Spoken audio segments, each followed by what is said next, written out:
Agustín Ángel Cabrera, pintor, escultor, profesor, creador. Mi personaje de hoy, nacido en un año del siglo pasado en la calle Fontana de Oro, es alguien que les prometo no les va a aburrir. Lo conocí en 1969 y, aunque no se lo crean por su aspecto físico, fue profesor mío de dibujo. Reconozco que desde aquel momento me llamó mucho la atención su forma diferente de impartir clase, su trato con el alumnado, su rebeldía y no sometimiento al plan de enseñanza instaurado. Al paso de los años sigue sorprendiéndome que no haya cambiado un ápice 42 años después.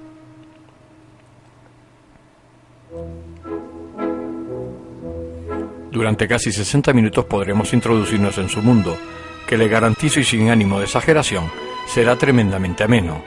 El pasear por diferentes pasajes de su vida nos permitirá hacernos una idea de la personalidad de este singular pintor.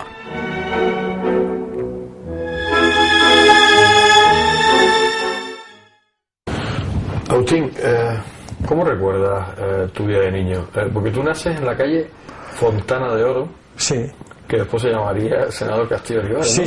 sí, de un día para otro, ¿no? A partir de una noche. Por la mañana llegaron unos tíos con una picota, lo cambiaron porque había por lo visto había un compromiso del gobernador con un individuo y se convirtió en senador Castillo Olivares. Hasta la fecha. Hasta hoy. Que no ha vuelto a cambiar.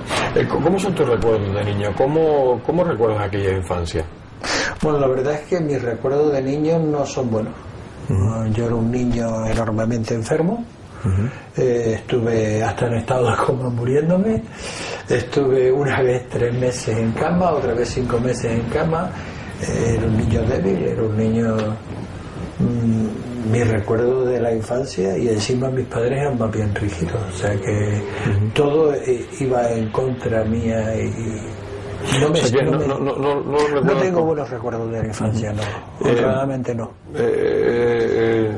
Yo cuando hablo con mi mujer, que tiene unos recuerdos fabulosos de la infancia, yo creo que los mejores momentos de mi vida ha sido a partir de... A medida que he ido avanzando en la vida he tenido mejores recuerdos. Entonces yo personalmente me quedo con los recuerdos actuales que con los recuerdos de la infancia. Porque la época aquella, estamos hablando de los años 40, sí, finales de los 40, ¿se notaba la posguerra? ¿Tú llegaste a notar algo de aquello de niño o no se notaba nada? Hombre, se notaba totalmente. O sea, era algo... La cantidad de desfiles que habían de chiquillos todo vestidos de cangrejitos, o sea, de falangistas y tal, en el cual yo quería también ser, porque a mí me gustaba aquello. Mi padre decía, jamás serás de eso. Jamás serás de eso, ya. Más sobre todo estaba la OGE ya, ¿no? La organización pero juvenil española. Que mi padre estaba en contra de todo aquello, y entonces pues... Y tú estabas loco por apuntarte. Hombre, yo no tenía ni idea de lo que era aquello. Después se iba arriba al Tamadaba. Yo me apetecía ir a Tamadaba. Jamás era nada de eso. Y tal. ¿Las navidades cómo las recuerdas tú de niño? ¿O tampoco me volvían loco las navidades? Hacíamos unos nacimientos grandísimos en casa pero tampoco, en líneas generales, mi infancia fue muy marcada por las enfermedades, me quedé como tanta medicina y tanta historia, me quedé como, yo diría que hasta atontado un poco en un tiempo largo. Entonces, es decir, los Reyes tampoco fueron para ti. No, los Reyes fueron siempre muy buenos, ¿eh? Sí, ¿no? Sí, honradamente, ahí no puedo decir nada, porque los Reyes siempre fueron... Yo fui de los niños con ilusión. Sí. Bueno, una vez me hicieron una putada a mis padres impresionante, que se arrepintieron muchísimo de haberla hecho. Yo era un niño enormemente emotivo y de pronto cambiaron de sitio los Reyes. Yo llegué a donde creí que estaban los Reyes, no había nada y me quedé sin habla y y me iba a dar el yuyu. Y entonces se pusieron, bueno, casi le da un ataque porque por hacer la gracia casi me carga. ¿Cómo llegas tú al colegio? ¿En qué colegio empiezas? Bueno, yo empiezo en un colegio, bueno, al haber sido un niño enfermo y tal, mi madre toma una decisión para mí equivocada, pero es una decisión con todo el amor del mundo, de tener primero unas maestras dentro de casa. Después me mandan a un colegio que era un señor que se llamaba Don Juan, que había sido alcalde de Aruca. En Pérez del Toro, ¿te mandaron? Sí, efectivamente. Allí estuve dando clases y después entré. No, fue un represaliado del sí, totalmente. El hombre que había perdido, hasta tenía una cojera. Sí, tenía una cojera y demás. Sí, perfectamente. Yo siempre le tuve mucho afecto. Era buena persona. Y ya te digo, fue el profesor que yo tuve, el primer colegio que yo tuve, que era una habitación, pues podía ser como este, no creo que fuera como este salón, sería más pequeño, y estábamos todos los chiquillos y tal. Y de hecho yo recuerdo que como yo era un niño tan bueno, porque en el fondo si era un niño bondadoso, a mí me mandaba cuando le traían al hijo, porque la mujer iba a comprar lo que sea, para llevárselo a la casa, que vivía en Bravo Murillo, o sea, pegado. Yo se lo llevaba a la casa y después volvía al colegio de nuevo. A partir de ahí, del colegio de Don Juan, pasas al colegio de María. Pasé al Claret. Al Claret, pero ahí estuve unos años y posteriormente pues terminé en el instituto. ¿El Instituto Pérez Galdós? No. El Instituto de Las Palmas. El instituto que estaba en la calle Canaleja. El de Canaleja. El de Canaleja. Que fue el primer instituto, porque después claro. Después los otros fueron posteriores. Los otros fueron muy posteriores. En ese tiempo no estaban esos institutos. ¿Y tu paso por el instituto qué fue? Porque además en aquel momento venías de un colegio de curas, sí, a un instituto que era otra historia. Sí. Bueno, creo que más liberal, por lo menos la educación, ¿no? A mí personalmente me gustó mucho más el instituto que el Claret. Es posible que el Claret tuviera otras ventajas evidentes, pero para mi forma de ser, mi forma de ver las cosas, yo me encontré mucho más libre en el instituto. El Claret en aquel tiempo era un colegio con una cierta rigidez y he sido todo lo contrario toda la vida. O sea, a ti eso de la rigidez como que no te iba, ¿no? Pues no, para nada. Yo soy, como profesor, el reflejo de mi pensamiento está en el trato que yo le di a mis alumnos, que era el que me hubiera gustado que tener yo. Eso no quiere decir que una cosa sea buena y otra cosa sea mala. Yo no parto de esa base, parto de seres humanos que sienten de una manera o de otra. Y cada persona debía de ser tratado, si fuéramos perfectos, en función de su pensamiento. ¿Cómo llega tu adolescencia y tu juventud? Me imagino que tus problemas de salud van mejorando al paso de los años. Yo a partir de los 14 años yo no recuerdo tener una enfermedad seria en ningún momento. O sea, que las tuviste todas de pequeño. Yo gasté las enfermedades todas de pequeño. La última tuve sinusitis a los 14 años y encima me rompí la cadera. O sea que ya no te podías caer. En aquel momento era complicadísimo arreglarlo, lo arreglaron como pudieron y he quedado más o menos bien, o sea, he quedado bien. Lo único, claro, que estéticamente pues tengo un pequeño tacón. Y que me han dicho muchas veces, hombre, si quieres quitártelo, te lo quitas porque te operas. Es una estupidez. A menos que tenga dolores.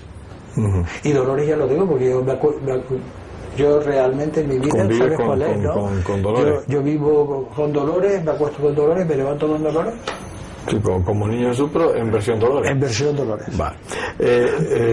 Agustín, tu juventud, ¿cómo era la relación en aquella época con las niñas? ¿Había baile, habían reuniones, habían salidas por En trianas? aquel tiempo era guateque. Los guateques. Los guateques. En aquel tiempo eran los Que guateques. se hacía normalmente en casa del vecino siempre. Y siempre se hacía en casa de... O en las azoteas. Sí, en una casa, una azotea, y era un ambiente muy sano, muy de bailar, de tal, de cual. De todas maneras, yo personalmente estaba en contra un poco de toda aquella música del rock and roll, de tal, de cual. A mí, yo era un hombre de ópera, de zarzuela, o sea... Yo iba allí contra la moda. porque había niñas, pero si no, no hubiera ido allí porque a mí no me gustaba. O sea, a mí un rock and roll me parecía en aquel momento una tontería, ¿no? A mí lo que me interesaba realmente, lo que me apasionaba, era la ópera y la zarzuela. O sea, de hecho, yo de los 16 a los 22 años doy clase de canto también. O sea, aparte de la pintura, estoy dando clase de canto. Doy clase primero con Cesarina Serrano y después doy clase aquí en Las Palmas con Isabel Macario. ¿Y estuviste después cantando en algún coro? Sí, canté en varios coros, canté en el de Isabel Macario y canté también en el Santo Tomás de Aquino de Madrid, que también estuve, y que nos llevamos segundo premio de España de estudiantil. ¿Y las relaciones con las chicas cómo eran en aquella época? Hombre, las relaciones con las chicas, yo te las voy a ¿Tú definir. que eras el típico galletón bien parecido que tenía facilidad con las chicas o eras más bien ¿A qué tímido? edad introvertido? estamos hablando? No, estamos hablando de 17, 18, 16. Era un pardillo, Era un pardillo. punto. Yo con eso te lo digo, te lo defino claramente, un pardillo. Un pardillo. O sea que no te comías una No me rosca comía hablando popularmente. un rosco. O sea, el coger una niña con la mano y ayudarla a cruzar, ya te daba temblores casi. Bueno, pero era habitual en aquella época, ¿no? El Bueno, llegar a coger una mano ya era un punto, ¿no? Ya era un punto, Claro. pero yo te digo, era un pardillo. Realmente, yo por lo menos lo defino así. O sea, que no fuiste un galán de película de muchísimas mujeres. Que va. O sea que sabías tus limitaciones. Bueno, las Tu limitaciones, por lo menos de son las carácter, ¿no? limitaciones que se pone cada uno. Claro, de carácter, ¿no? Efectivamente. Entonces también eso influye muchísimo en la educación que te dan, el tal, el cual, todo eso es una influencia muy fuerte que se produce en esto. ¿Cuándo decides, además tu vida con respecto a la pintura ha estado muy relacionada? La pintura y tú han vivido un romance que aún hoy perdura. Sí. ¿Cuándo decides tú cambiar un poco el chip, irte a Madrid, irte a estudiar, hacerte profesor de Bellas Artes, dedicarte a lo que a ti te gustaba? ¿Cómo descubres tu inclinación hacia el dibujo? Bueno, yo inicialmente te digo que a los 5 años, yo me acuerdo perfectamente a los 5 años, con la tripa sobre el ladrillo, dibujando continuamente. Me imagino que les pintaba las paredes a tus padres. No. Hasta ahí no llegaba. Me daban papeles y yo cogía con lápices y vengo y dale a dibujar con lápices de colores y con la tripa en los ladrillos. Te lo digo porque siempre decían que la gente que me iba a poner malo, que tal, que cual, que me puse malo por eso. Ya bastante enfermo estaba ya, pero no precisamente eso. Pero sí, realmente a lo que te refieres, que es cuando decido, mi padre se empeña en que yo sea perito industrial, que haga una carrera seria, y yo quiero hacer Bellas Artes, y entonces pues... Y sobre todo porque en aquella época Bellas Artes era como para morirse de hambre, ¿no?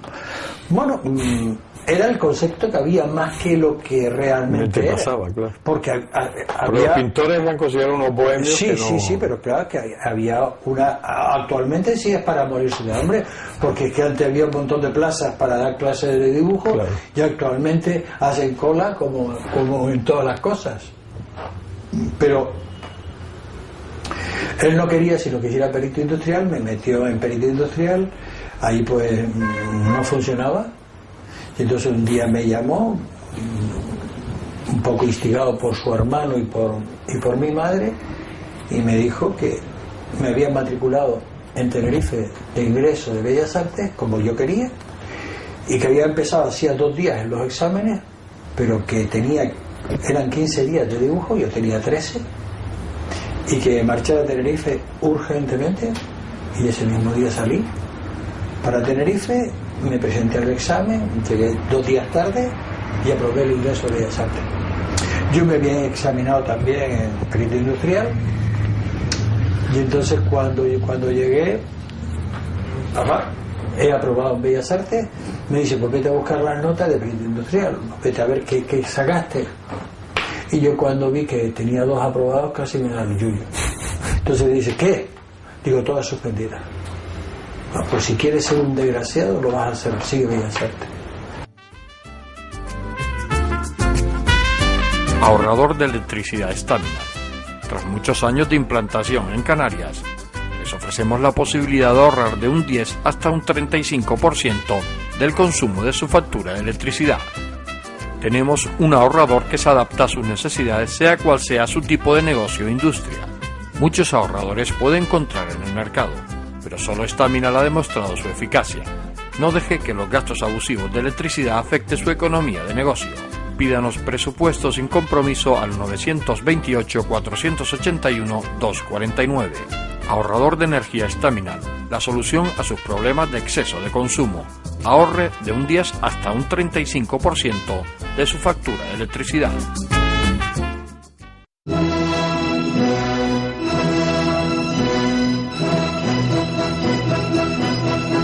Una nueva edición del Festival de Zarzuela de Canarias presentan los amigos canarios de la zarzuela. El Teatro Cuyás será el escenario de estas magnas obras, un magnífico elenco de cantantes que estarán acompañados por la Orquesta Filarmónica de Gran Canaria, la Orquesta Sinfónica de Las Palmas y el coro del Festival de Zarzuela de Las Palmas de Gran Canaria. Completan un programa musical a la altura que este festival se merece.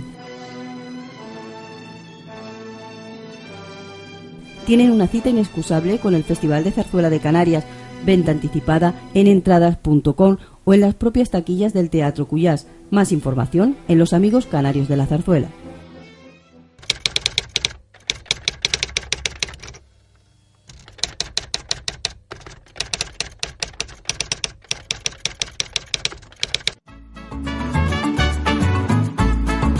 El ahorrador de electricidad Staminar es el único aparato en el mercado que reduce el consumo de electricidad tras haberse instalado en miles de hogares en Canarias.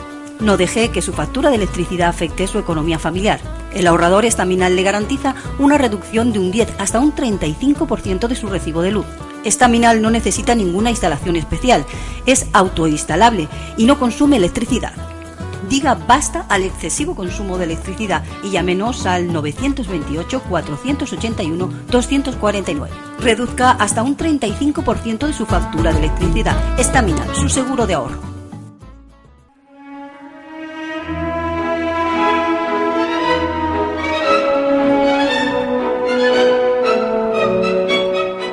Su infancia de no muy buen recuerdo deja paso a una juventud llena de creatividad y de rebelarse contra la imposición que le lleva a estudiar la carrera de Bellas Artes, dejando a un lado lo que pudo ser un brillante futuro como ingeniero industrial. Ya han transcurrido unos minutos desde que empezara nuestra conversación y como fácilmente se ha podido comprobar, Ángel Gustavo es muy especial y hay que estar muy concentrado y atento para no perdernos en esa fácil dialéctica que nos arrastra ensimismados hacia lo sustancial, pero a su vez a un mejor sosiego. Vamos a seguir escuchándole en ese mundo que nos ofrece y que nos abre de par en par.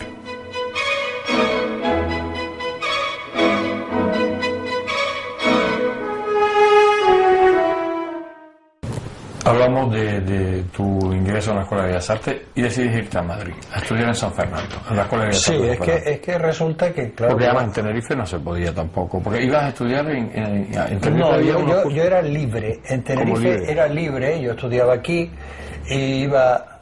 y yo era libre realmente a examinarme.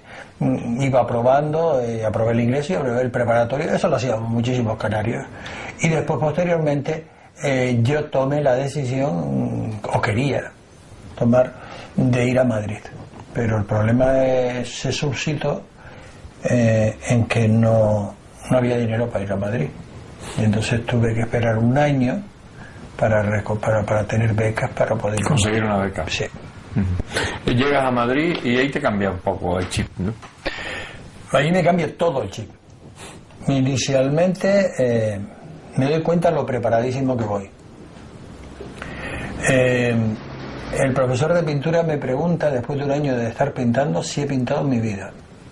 Y el profesor de dibujo mira mi dibujo con auténtica pasión y me dice: qué desastre. Y yo me puse con fiebre. Entonces me puse malísimo. Y decido volverme a Las Palmas, porque yo me doy cuenta que los niveles que hay en Madrid son tan altos con respecto al nivel que yo llevaba, que era imposible de todo punto llegar. Y entonces, comentándolo con un compañero también que iba de Las Palmas, de los Romero Girón, resulta que le digo: mira, Luis, yo me marcho para Las Palmas. Dice: yo no me marcho porque estaba igual que yo, porque mi padre me mata. Pues claro, había ido en contra de su padre también. Y entonces pensé yo que también mi padre me podía matar. Y entonces pues nos quedamos allí. Y ese año pues digamos que aprobé por los pelos, con un complejo terrible, pero aprobé. Y al año siguiente, sin embargo, fui a premio ya. O sea, fue ya la explosión totalmente, llamó muchísimo la atención mi pintura, era diferente al resto de las pinturas que había allí. Ellos tenían una pintura más bien castellana, la mía era más bien afrancesada, no sé por qué, porque no había tenido profesores en ese sentido. Y cambió todo en mi vida a partir de ahí. Terminas tu carrera y te vienes para casa. Bueno, en realidad yo me llevo el premio de la Fundación Rodríguez Acosta. Estuve un mes en Granada, sufragado por... ¿Pero ya termina la carrera o todavía estudias? No, todavía estoy en la carrera. Y entonces me hablan para que me presente, para presentarme, porque había que los profesores se presentaban para la beca a París. Pero en aquel momento la economía de mi casa era muy enormemente justa, y yo decido que no me presento a la beca a París. Y entonces lo que hago es que realmente pues me voy a Lanzarote de profesor. O sea, la primera plaza que te sale a ti es en Lanzarote. Interino de profesor al Instituto de Lanzarote. Y entonces cuando llego al instituto me dicen que me viene a ver el director de la Escuela de Arte y Oficio, y me dice que por qué no doy también clase en Arte y Oficio, que tampoco tienen profesor. Y entonces doy clase en el instituto, y cuando acabo el instituto doy Arte y Oficio. ¿Cuándo decides, o buscas un hueco para venirte a Las Palmas? Porque además llega a los institutos, ¿no? Bueno, yo la verdad es que la vida en Lanzarote la encontré como muy plácida, muy bonita, muy feliz, pero tenía un fallo garrafal. Está clarísimo, en 3 años pinté 5 cuadros. No pintaba. No daba un golpe. No daba golpe. En el tema también es verdad que daba muchas clases, pero así todo es que cuando no estaba en clase estaba de huelga. Entonces eso no era plan para... Entonces yo a los 3 años de estar en Lanzarote, sale la plaza de Lanzarote a oposiciones, honradamente me la roban. O sea, aquello fue un desastre. De hecho lo denunciaron los opositores y destituyeron al tribunal, pero al año dijeron que como habían fallado antes de ser destituidos, valía el fallo. O sea, no sé para qué lo destituyeron. Y entonces resulta que eso pasa así. Yo me presenté 3 veces a oposiciones. La primera me la robaron, la segunda tuve muy mala suerte y suspendí, y de hecho me fui a despedir del tribunal. Y cuando me vieron, dijeron: no podemos hablar con usted. Digo: mire, yo solamente venía a despedirme, si ustedes no pueden despedirse, hasta luego. Ah, perdone, me pasaron y tal. Hombre, qué pena. Digo: no hay pena, he tenido mala suerte, he estado por debajo de mi nivel, pero estas cosas pasan y se acabó, y no hay ningún problema. Y en la tercera vez pues aprobé las oposiciones a cátedra. Y a partir de ahí te vienes a Las Palmas. No, yo estaba en Lanzarote. Yo estaba en Las Palmas ya. Solamente en la primera oposición fue cuando ya salí de Lanzarote. Y me vine para Las Palmas, monté una academia y de camino pues ya digamos casualmente o causalmente, pues tuve que viajar a Madrid y conocí una chica encantadora y me enamoré de ella y llevamos algún año que otro juntos. Tu paso por los institutos, el Instituto Tomás Morales, ¿no? Ese fue un paso tuyo, ¿es tu primera clase en Las Palmas en el tema reglado? Sí, yo paso realmente del Instituto de Arrecife, paso al Santa Teresa, y al venirme mal los horarios y a Santiago Vargas venirle mal los horarios, con el permiso de educación cambiamos, y yo nunca di clase en el Santa Teresa, aunque estuve un año, y él nunca dio clase en el Tomás Morales, aunque estuvo un año. Y después ya al año siguiente seguimos cada uno en el instituto que habíamos elegido. Ahí estuve 5 años dando clases, y ya posteriormente pues a mí me deslumbra la universidad laboral porque pues tenía una enseñanza diferente, había una serie de ventajas, ¿no? Y entonces pues me marcho a la universidad laboral, donde tuve pues la friolera de 15 años. No. Después de eso, yo posteriormente me vuelvo al Tomás Morales por una discusión con el jefe de estudio, con el cual era una discusión totalmente profesional, no personal, en cuyo caso yo sigo teniendo amistad con él, si nos vemos, nos saludamos felizmente. Ahora, había una disparidad de criterios y yo en ese sentido he sido siempre muy cerrado en ese sentido. ¿Tu vida familiar cómo transcurre? Bien. ¿Hijos? Pues mi vida familiar yo creo que es una vida muy buena. O sea, tengo 3 hijos, 2 hijos y una niña al final, y yo creo que son personas afectivas, cariñosas y buenas personas, y yo creo que eso es lo fundamental. Tu vida, aparte de la enseñanza, ha estado muy ligada en tu carrera como pintor, principalmente como pintor, tus exposiciones. ¿Podrías haber llegado más como pintor dejando la enseñanza de un lado y dedicarte más profesionalmente a la pintura, o tú estás satisfecho con eso? No, satisfecho no puedo estarlo. Todavía hay que comer, pero no solamente eso, también fueron momentos, coincidencias o que no tenía que pasar. Yo he tenido varias ocasiones en las cuales pues ha interesado mucho a ciertas personas importantes mi pintura, y por diferentes causas ajenas totalmente a mí y a ellos, pues se fumaron. Aquí por ejemplo llega el duque de Cádiz, cuando era el duque de Cádiz y tal, y le impresiona extraordinariamente mi pintura. Entonces me dice, hombre, ¿por qué no vienes a poner a Madrid y tal cual? Bueno, pues voy a ver si voy a poner a Madrid. No se me ocurre decirle, pues mire, si usted me consigue una sala, si no, me empiezo a buscar mi sala yo, y me voy a una sala de la Caja de Ahorro. En un tiempo, pues el tiempo que menos me perjudique, y es en Semana Santa, absurdo totalmente. Pues en ese momento, que es cuando se pone muy enfermo y muere posteriormente el padre del duque de Cádiz, en cuyo caso él no pudo asistir. Me mandó un montón de personas, tengo recordatorios de la muerte de su padre, tengo todo, pero no pudo ser. Y cuando quiero reaccionar, pues se me ha ido las perras para volver a Madrid. O sea, son situaciones, y eso ha ocurrido varias veces en diferentes ocasiones, ¿no? Entonces son situaciones que tú vives y que dices, bueno, me tocó vivirla, debe ser así, no sería en mi momento, no, o a lo mejor es que no tengo momento. Tu iniciativa, tú siempre has tenido muchísimas iniciativas,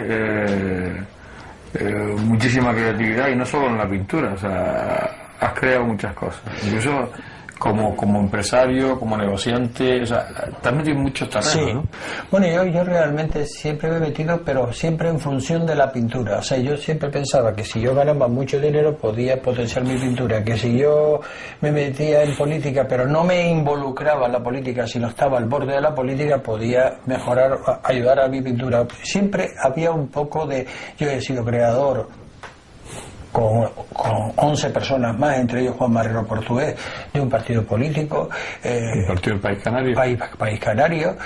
Yo he hecho pues una fábrica de velones en Santander. Yo que sé, el tema de Angway, que llegamos a diamante. Todo ha sido un poco en función de decir, vamos a tener una economía para hacer lo que me dé la gana. La libertad. Pero entonces las diferentes situaciones, pues no han dado el fruto deseado, sino en un tiempo determinado. Después pues no ha sido lo más... No se ha fraguado del todo el tema.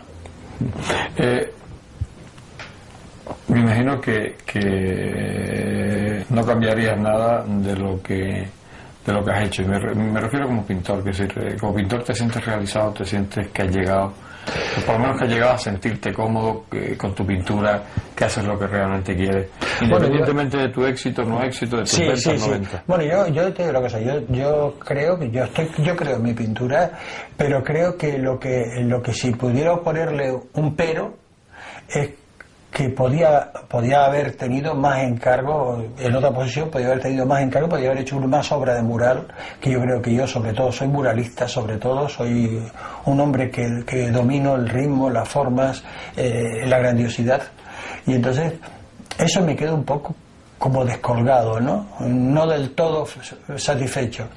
Creo que la obra que yo tengo, yo estoy convencido de ella, pero creo que podía haber hecho cosas a otro calado. Lo que pasa es que me imagino que son intereses creados, o sea, y hay que estar pegado a algún lado, ¿no?, para conseguir cosas, ¿no? Y a lo mejor tu independencia te lo ha impedido. Tu ser independiente. Indudablemente el no ser la pelota a nadie y el estar totalmente independiente de todo y hacer lo que te da la gana, se paga. Y ese es el precio que se paga. O sea, a mí personalmente he tenido oportunidad de ceder en esto o en lo otro, sin bajar, sin ser nada que fuera terrible, ¿no? Y sin embargo no lo hice en su momento, no lo hice. A mí se me ofrecieron multitud de cosas que yo no acepté, y entonces, sino que creía, yo partía de una base fundamental: si eres un buen pintor, si tienes una buena pintura, vas a salir de todas maneras. Eso es una realidad que no existe. Hay otros componentes que son tan influyentes o más que tu pintura, y entonces pues no es lo mismo. No hay una posibilidad de aunar una cosa con la otra. O sea, de hecho muchas veces se ven cuadros de pintores con una gran calidad y son anónimos. ¿Por qué son anónimos? Porque es que resulta que ese pintor no triunfó en su momento, pero tiene una gran obra. Entonces eso es así, y la vida es como es, y hay que aceptarla como tal. Claro. Tampoco el que o sea, la venta de tus cuadros no ha limitado, o sea, o el intentar vender no ha limitado tu creatividad. Es decir, tú no has estado nunca a expensas de tu venta. Nunca. A mí me han ofrecido cosas que se pagaban más o menos bien, pero ya tenían unas trazas determinadas, y he dicho, no lo hago, y se acabó. O sea, no. Yo ahí sí he sido bastante honesto conmigo mismo, con mi espíritu y con mi forma de pensar, y mi mujer siempre me ha apoyado en ese sentido. Que puede estar más apretado o menos apretado, pero tú haces lo que realmente quieres pintar. Sí, siempre he hecho lo que he querido pintar. Hombre, si tú presentas un boceto, no vas a obligarle a que coja ese boceto, puedes hacer otro y otro, pero siempre dentro de tus parámetros. Nunca, me pintas este chalet y tal. Mira, su chalet no me interesa para nada. Yo no voy a pintar ese chalet, y si quiere le doy direcciones de quienes le pueden pintar ese chalet, porque con hacer una fotografía tenía de sobra. Eso no es así, ¿me entiendes? Entonces depende de... No he hecho, siempre he pintado a mi gusto, y cuando he hecho las cosas las he hecho a mi gusto, y si no, no las he hecho. Esa es la realidad. Pero bueno, también era eso así cuando era estudiante. Estudiaba lo que me gustaba, y lo que no me gustaba tampoco lo estudiaba. Es así un poco. Es una forma de enfoque de la vida que quieras que no, hay personas que son bastante flexibles en ese sentido y aceptan cualquier cosa, y otros que son, yo qué sé, son personas que no te aceptan las cosas, no sé por qué, porque son rígidos, probablemente yo sea rígido y no lo sepa.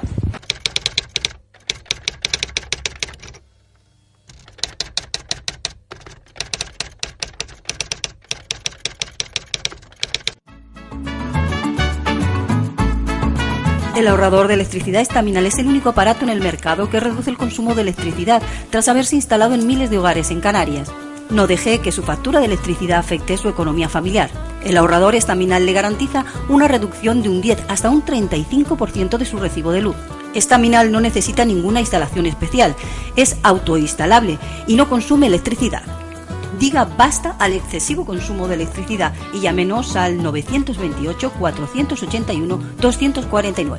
Reduzca hasta un 35% de su factura de electricidad. Estaminal, su seguro de ahorro.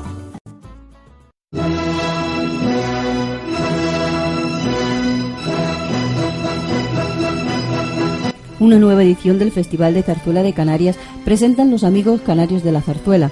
El Teatro Cuyás será el escenario de estas magnas obras. Un magnífico elenco de cantantes que estarán acompañados por la Orquesta Filarmónica de Gran Canaria, la Orquesta Sinfónica de Las Palmas y el Coro del Festival de Zarzuela de Las Palmas de Gran Canaria. Completan un programa musical a la altura que este festival se merece. Tienen una cita inexcusable con el Festival de Zarzuela de Canarias. Venta anticipada en entradas.com o en las propias taquillas del Teatro Cuyás. Más información en Los Amigos Canarios de la Zarzuela.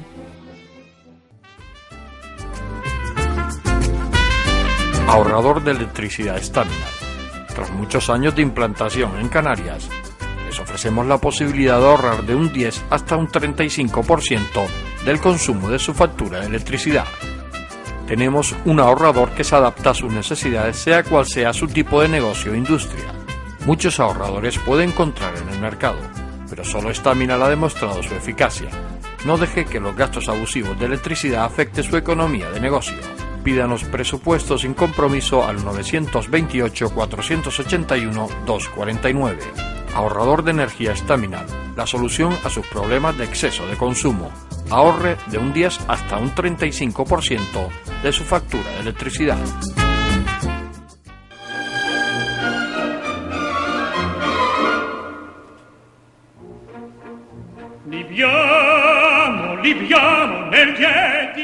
Sus años de profesor del Instituto Tomás Morales, de la Universidad Laboral, su caminar por el mundo de la pintura negándose en todo momento a bajar las rodillas a cambio de la fama y promoción, unido a su feliz vida familiar, hacen de Ángel Gustavo un luchador innato contra lo convencional, siempre bien acompañado y apoyado por Mariló, su musa vitalicia.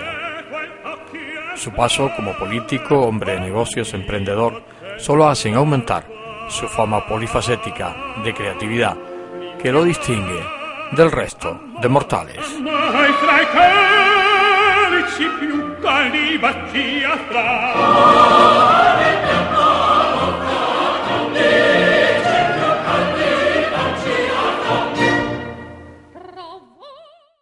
¿Cómo te sientes, Agustín, hoy en la actualidad? Hombre, mira, en este momento me siento, por una parte, libre totalmente, pero por otra parte, muchas veces pienso que lo que tenía que hacer es volar fuera. Volar fuera porque yo me encuentro físicamente muy bien, pese a que ya soy un hombre jubilado hace ya unos añitos y tal, pero me encuentro muy bien. Pictóricamente creo que estoy hace años que estoy maduro, ya llega un momento que la maduración es total. Además, sobre todo porque en los últimos tiempos has podido estar dedicado 100% a tu pintura. Pues sí. Lo único, claro, que siempre queda esa pregunta que yo me hago es la siguiente. Yo, por ejemplo, he hecho la obra pequeña, Bodegones en el aire, que ha tenido bastante aceptación, por lo menos ventas ha tenido, ¿no? O sea que entonces quiero decir que ha tenido bastante aceptación. Pero yo me siento como un corredor de fondo de gran maratón corriendo los 100 lisos. O sea... no te han dado terreno para correr. Para mí ese terreno es muy corto. Yo necesito grandes dimensiones. Creo que donde más me he lucido siempre y donde más me siento más cómodo y donde me siento más bien y donde siento más emoción también a la hora de trabajarlo y hasta más miedo, que también es emoción, es cuando me encuentro ante una pared desnuda inmensa y entonces puedo hacerlo. Esas posibilidades no se me han dado. Por lo que sea, no quiero decirte por qué, porque no lo sé, pero no se me han dado. O sea, he hecho murales indudablemente grandes, pero nunca las cosas que a mí me hubiera gustado hacer. Yo tengo bocetos de trabajos que yo he hecho muy estudiados y que me encanta y tal y cual, pues con ritmos, con formas, porque el mural, olvídate, el mural no es pintar un hombre al lado del otro, como muchas veces veo por ahí. El mural son ritmos, son formas, y el que sea figurativo solo implica el que se forma a base de seres o de lo que sea. ¿Tu independencia política te ha pasado factura, entonces? Pues sí me ha pasado factura. Yo tuve mi ocasión. Yo no sé si se puede decir que Juan Rodrigo de este me vino a buscar. De hecho yo le hice un retrato y me prometía lanzarme, pero tenía que pertenecer a un partido, bueno, al PSOE. Yo personalmente no tengo nada contra ningún partido y contra el PSOE, más de una vez lo he votado, pero una cosa es estar casado con ellos y otra cosa es votarlos en un momento determinado porque crees que lo han hecho bien. Lo han hecho bien o pueden hacerlo. O pueden hacerlo bien. O no votarles porque lo han hecho mal. O no votarles porque me he quedado hasta las narices de ellos también. Pero esa libertad la tiene el que está fuera totalmente de la política. Yo tuve una época de política en la que creé con Juan Marrero y una serie de señores un partido y estábamos, pero eso es, yo que sé, un sarampión de juventud treintañera. Ya después ves las cosas de otro punto de vista y no quieres. ¿Te ha quedado alguna espina clavada de algo que quisiste hacer y no pudiste? ¿O te arrepientes de algo que quisiste y hoy no hubieras hecho? Hombre, siempre hay cosas que podías haber hecho. Una cosa, la vida es como caminos, ¿no? Tú tomas un camino o tomas otro. Muchas veces pienso que si hubiera tomado este camino en vez de tomar el otro, los resultados hubieran sido diferentes. Pero solo miro la parte positiva. También al tomar ese camino tendría otra parte negativa, en la cual no conozco. En cuyo caso, yo creo que para mí el momento importante no ha pasado, sino que tiene que pasar. Porque es que lo que tú hiciste hasta ayer ya está hecho. Lo importante es lo que tienes que hacer a partir de hoy. Y eso creo que es muy importante, el tomar decisiones a partir de hoy, de tu momento que estás viviendo, ¿no? Vivencial. ¿Tienes muchos enemigos? Yo diría que alguno, pero es su problema, no es mi problema. Yo sé ya unos años que ya realmente me dan igual. O sea, la persona que es enemigo normalmente odia, y el que odia se está haciendo daño a sí mismo. Es su problema, no es mi problema. ¿Y muchos amigos? Tengo unos cuantos amigos, no muchos, pero unos cuantos. Sí tengo.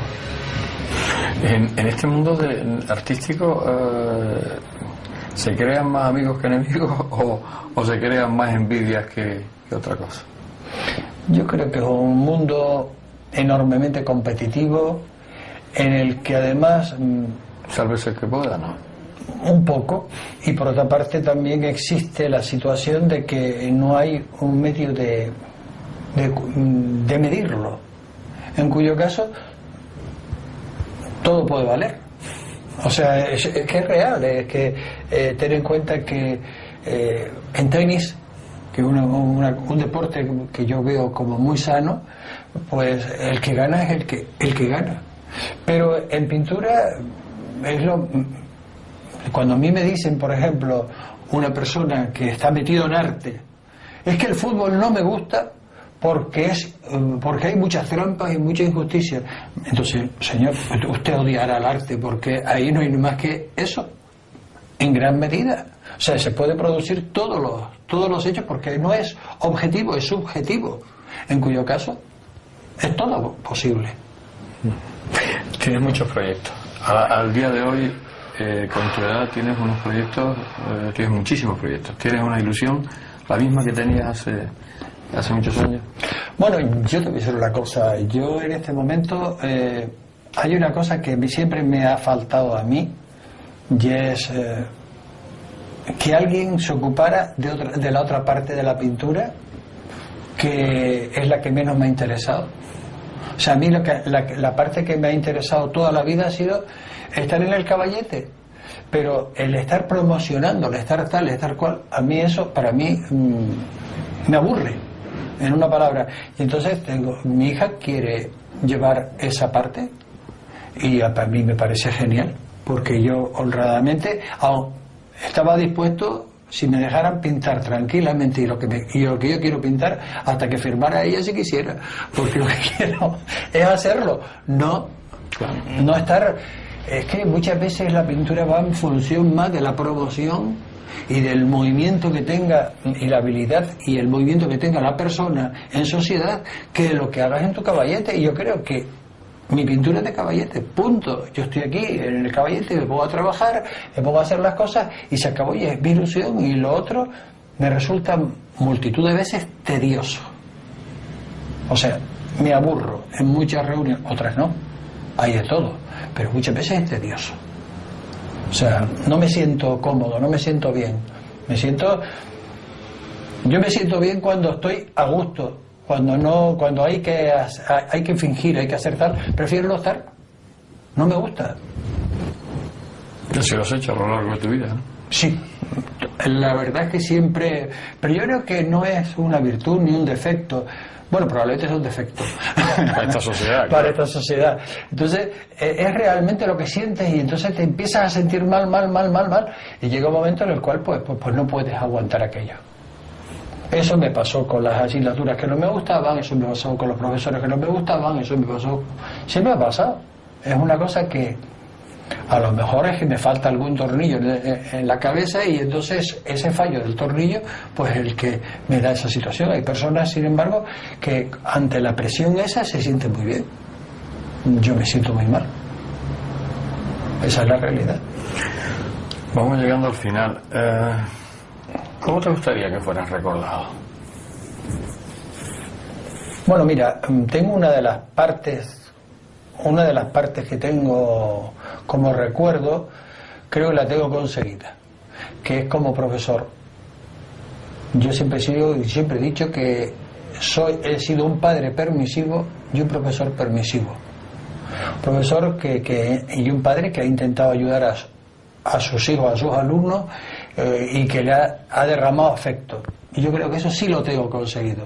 Con respecto a la pintura, me gustaría que me recordaran por algunos murales que todavía no he hecho.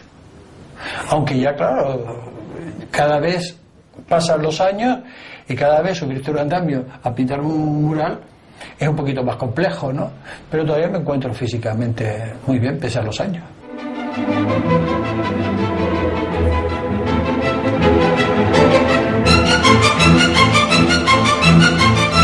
Luce da lei per me non fa diletto,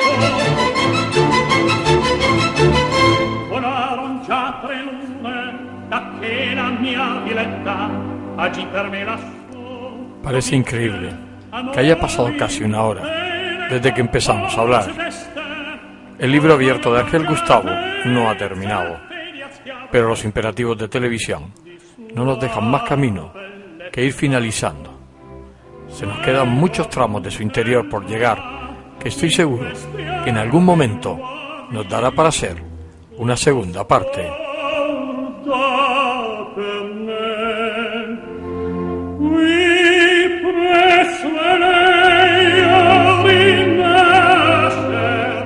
Observando sus cuadros, fiel reflejo de su pensamiento, nos transporta a lo sublime que la mente nos puede dar de sí.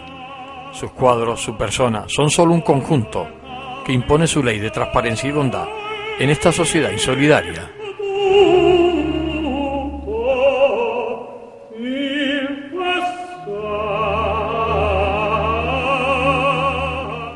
Su alejamiento de la clase política en alguna ocasión le pasó factura económicamente, pero que no solo no ha hecho que bajara la guardia en su independencia, sino que ha logrado crear un muro que impide ataques desordenados a su estilo y formas maravillosas de pintar.